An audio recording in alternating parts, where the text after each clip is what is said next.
Hello, we're 75 miles southeast of Beijing in northern China's largest coastal city, Tianjin, with a population of 12.5 million. It's stage 4, it's the decisive race day and the one real chance to make an impact in the general classification, but only for the time trial specialists. 18.2 kilometers, that's what the race comes down to, outwards along the Hanbei Road and back again the same way. No tactics, nowhere to hide, it's you, the clock, and as much pain as you can endure. He's been wearing the yellow jersey since the prologue. He hasn't put a foot wrong. Stefan Schumacher added a second to his lead yesterday. He'll be expecting to add much more to it today. The time trial is what he's all about. Cameron Wurf was second in the prologue, just 4 seconds slower than Schumacher, but that was over 6.2 kilometers. A former Olympic oarsman, Wurf was perfectly suited to the shorter distance, but he is Schumacher's biggest rival. 24 minutes turned out to be the barrier that separated the contenders from the also-rans. The first rider to break it was Jose Luis Cano of Andalusia, level on mountains points with the World Cycling Centre alumnus Sergio Choban. Cano's ride gave him a real chance of taking the mountains jersey.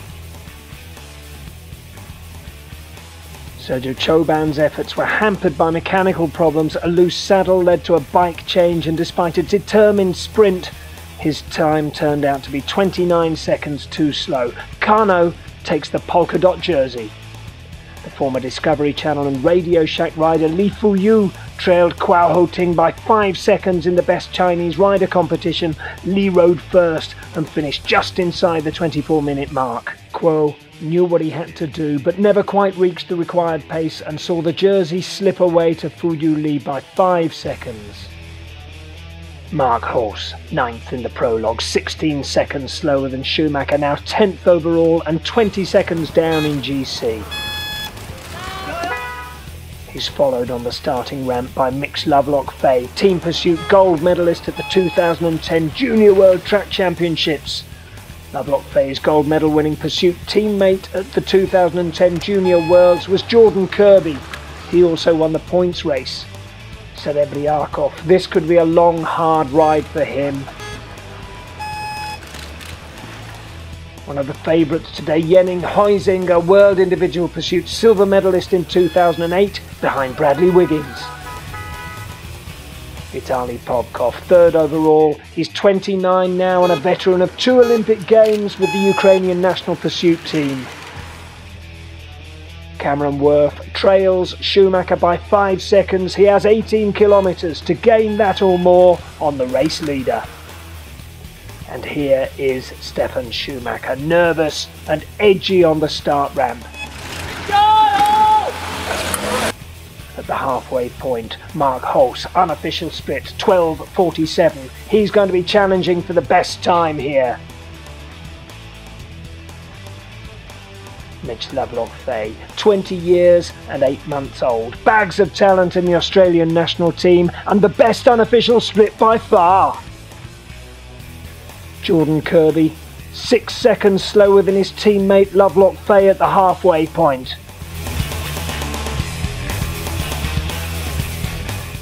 Well, he's a sprinter, not a time trialist, Serebriakov. His unofficial split is terrible. He's going to be overtaken and his place in the overall standings is going to suffer badly. But here is Henning Huizinga catching Serebriakov, and they're not yet at the halfway point. Huizinga is absolutely flying.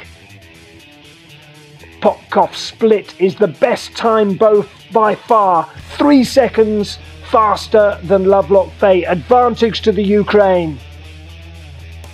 And Cameron Wurf, well, he's beaten Popkov's split time by 2 seconds, the fastest time so far. Advantage back to Australia.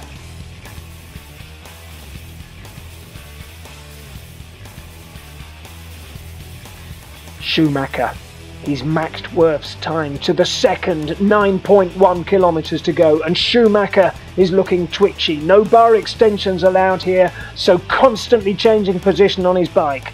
Can the Australian gain 5 seconds on Schumacher?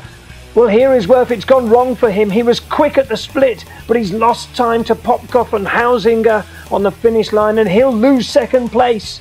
and Schumacher has smashed the opposition, destroyed it. Hausinger broke the 23-minute barrier by 3.5 seconds. Schumacher has gone 20 seconds inside Hausinger's time. The stage to the German, and it looks very much like the race overall too. Stefan, you've beaten some good riders. By 20 seconds your margin of victory today. You must be delighted. Yeah, I'm very happy. It was a tough one because there was not one moment where you could stop pedaling. It was just straight out.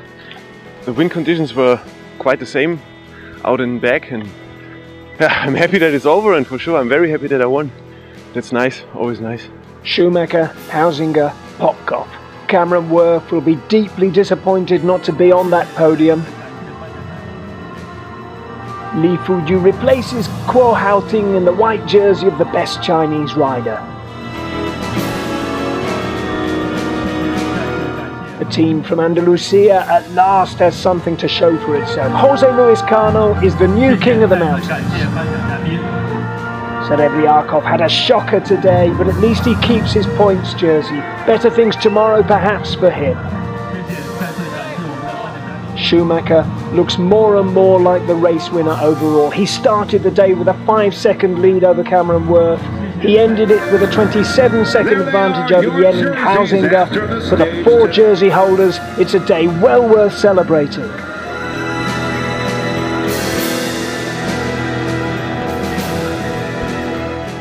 Popkov moves into 3rd place overall, 33 seconds slower than Schumacher and 6 slower than Hausinger. Worth slips from 2nd to 4th with Mix Lovelock-Faye 5th and Mark Hulse completing the top 6.